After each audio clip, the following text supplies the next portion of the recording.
जय श्री राम। सभी राम भक्तों को सादर प्रणाम। यह रामचरितमानस के उत्तरकांड से लिया गया है, जिसमें गरुड़ जी काकभूषुंडी जी से 7 प्रश्न पूछ रहे हैं। ये 7 प्रश्न जीवन के लिए बहुत ही महत्वपूर्ण है।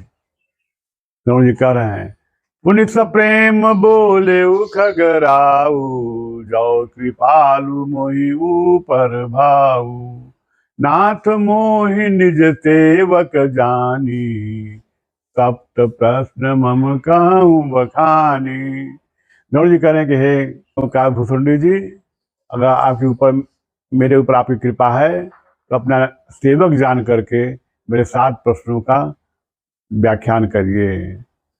प्रथम है कहूँ नाथ मति धीरा, सबते दुर्लभ कवन शरीरा, बड़ दुख कवन कवन सुख भारी, तो संक्षेप कहूँ बखानी। परंतु हे धीरवान धैर्यवान काकभूषुंडी जी, बुद्धिमान और धैर्यवान है आप, पहले बताइए कि सबसे दुर्लभ कौन शरीरा, कौन सा शरीर सबसे दुर्लभ है। बड़ा दुख कवन कवन सुख भारी, सबसे बड़ा दुख कौन है और बड़ा सुख कौन है। तो संक्षेप कहूँ बखानी, संक्षेप में मुझे बताइए। संत असंत मरम तुम जानहु, तिनकर सहज स्वभाव बखानहु। आप संत और असंत के मर्म को जानते हैं कि कौन संत है कौन असंत होता है, और तिनकर सहज स्वभाव बखानो, और उनका सहज स्वभाव क्या होता है, इसकी व्याख्या कीजिए। कवन पुण्य श्रुति विदित विशाला, कहूँ कवन अग परम कृपा कराला। सबसे बड़ा कौन सा पुण्य है जो वेद पुराणों में कहा गया है, और कहूँ कवन अग परम कराला, सबसे भयंकर पाप क्या है। मानस रोग कहूँ समुझाई, तुम सर्वज्ञ कृपा अधिकाई। और मानस रोग समझा के कहिए, आप सर्वज्ञ हैं और आप बड़ी कृपा के भंडार हैं आप। तात सुनहु सादर अति प्रीति, मैं संक्षेप कहूँ सब नीति। यह नीति जो है, तात काकभूषुंडी कहते कि हे तात सुनिए, अति प्रीति अति प्रेम से सुनिए, मैं आदर के साथ कह रहा हूँ। मैं संक्षेप में यह सब बताऊंगा आपको।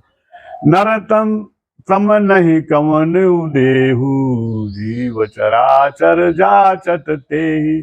नर के समान, मनुष्य के समान कोई शरीर नहीं है, इसके समान कोई शरीर नहीं है, जिसको सभी चर अचर सभी जीव याचना करते हैं नर तन पाने के लिए।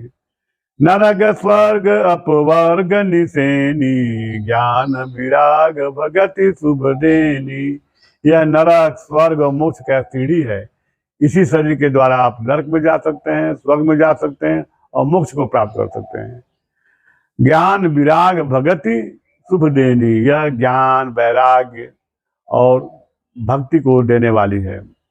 तो तनु धरि हरि भजहि न जे नर, वही विषय रत मंद मंद तर।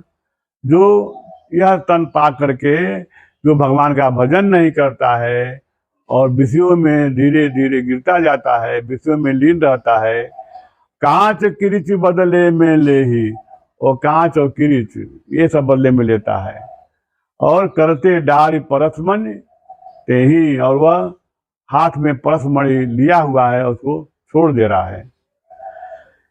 नहीं दरिद्र सुम दुख जग माही, संत मिलन सम सुख जग नाही। दरिद्र के समान कोई दुख नहीं है।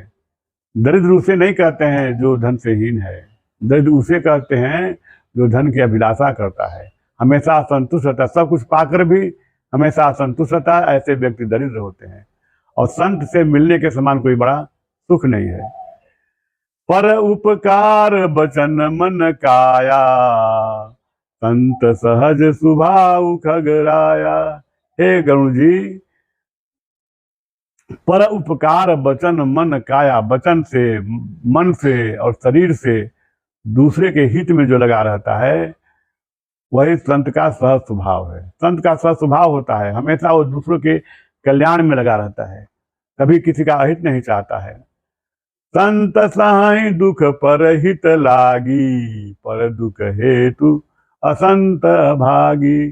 संत जो है दूसरों के हित के लिए दुख सहता है, और जो असंत होता है दूसरे को दुख देने के लिए परेशान रहता है। भुज तरु सम संत कृपाला, भुज के पेड़ के समान संत होता है। हे कृपालु, भुज के संत के समान होता है। भुज का जो पेड़ होता है वह भोजपत्र पर लोग लिखते हैं, वो दूसरों को सुख देने के लिए अपने को खाल नचवाता है।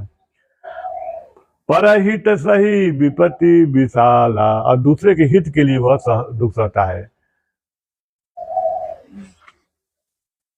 आसन इव खल पर बंधन करई, खाल कढ़ाई विपत्ति सही मरई।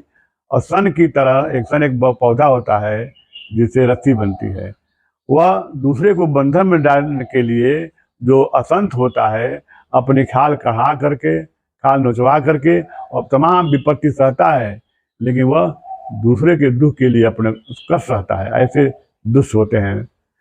खल बिनु स्वार्थ पर अपकारी, अहिमूसक इव सुनु उर्गारी। खल जो होता है बिना स्वार्थ के ही दूसरे का अपकार करता रहता है, जो सांप और चूहा, इसके तरह वह संत होता है जो दूसरों को दुख देने के लिए हमेशा लगा रहता है। पर संपदा विनाश न साही, जिमि सति हित हिम उपल बिलाही। और दूसरे की संपदा का विनाश करने के लिए, नाश करने के लिए नाश करता है। जिस प्रकार की बर्फ जो है ऊपर से ओला गिरता है और फसल को नष्ट कर देता है और अपने फिर नष्ट हो जाता है, तो संत जो है, असंत जो है, दूसरे को दुख करके फिर अपने ही बर्बाद हो जाता है। दुष्ट उदय जग आरत हेतु, यथा प्रसिद्ध अदम ग्रह केतु। दुष्टों का उदय जो है जग को दुख देने के लिए होता है, जैसे कि अधम ग्रह राहु और केतु होते हैं। असंत उदय संतत सुखकारी, विश्व सुखद जिमि इंदु तमारी। असंत जो है उसका उदय हमेशा दूसरों को सुख देने के लिए होता है, जैसे कि सूर्य और चंद्रमा का उदय। सूर्य और चंद्रमा का उदय होता है तो पूरा संसार सुखी हो जाता है। वैसे संत का जब उदय होता है तो सबको वो सुख देता रहता है। परम धर्म श्रुति विदित अहिंसा, पर निंदा सम अघन गरीसा। और वेदों में विदित है, श्रुतियों में, कि परम धर्म है अहिंसा। किसी को मन वाणी शरीर से किसी प्रकार का दुख न देना और दुख की बात सोचना भी नहीं, यही सबसे बड़ा धर्म है। और दूसरे की निंदा के समान कोई बड़ा पाप नहीं है। हर गुर निंदक दादुर होई, जन्म सहस्त्र पावतन सोई। हर माने शंकर जी और गुरु का निंदा करने वाला मेढक होता है और हजारों जन्म वही उसी शरीर में रहता है, मेढक बन के रहता है। द्विज निंदक बहु नरक भोग कर, जग जन्मई बायस शरीर धरी। और ब्राह्मणों का माने भक्तों का द्विज निंदक, उसका निंदा करके बहुत समय तक नरक में भोग करता है, और जग जग में जब जन्म लेता है तो कौवे का शरीर धारण करता है। सुर श्रुति निंदक जे अभिमानी, रौ रौ नरक परहिते प्राणी। सुर देवताओं का और वेदों का जो निंदक करने वाला है और जो अभिमानी होता है, अभिमानी व्यक्ति अक्सर निंदा करता है। रौ रौ नरक परहिते प्राणी, ये प्राणी रौ रौ नरक में जाते हैं। होई उलुक संत निंदारत, मोह निशा प्रिय ज्ञान भानुरत।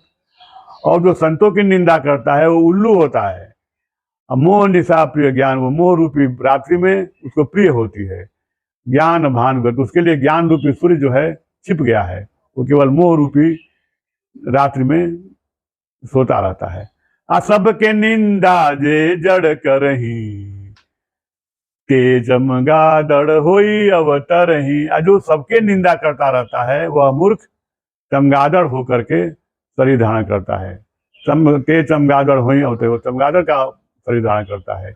इस प्रकार अब मानस रोग के बारे में अगले वीडियो में बताया जाएगा। इस प्रकार भगवान का भक्त जो है, जो संत का है, वही सबसे बड़ा भाग्यशाली व्यक्ति है जो संतों के साथ करता है, संतों का आदर करता है, संतों के साथ रहता है।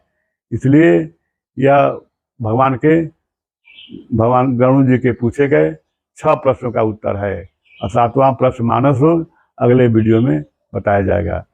जय श्री राम।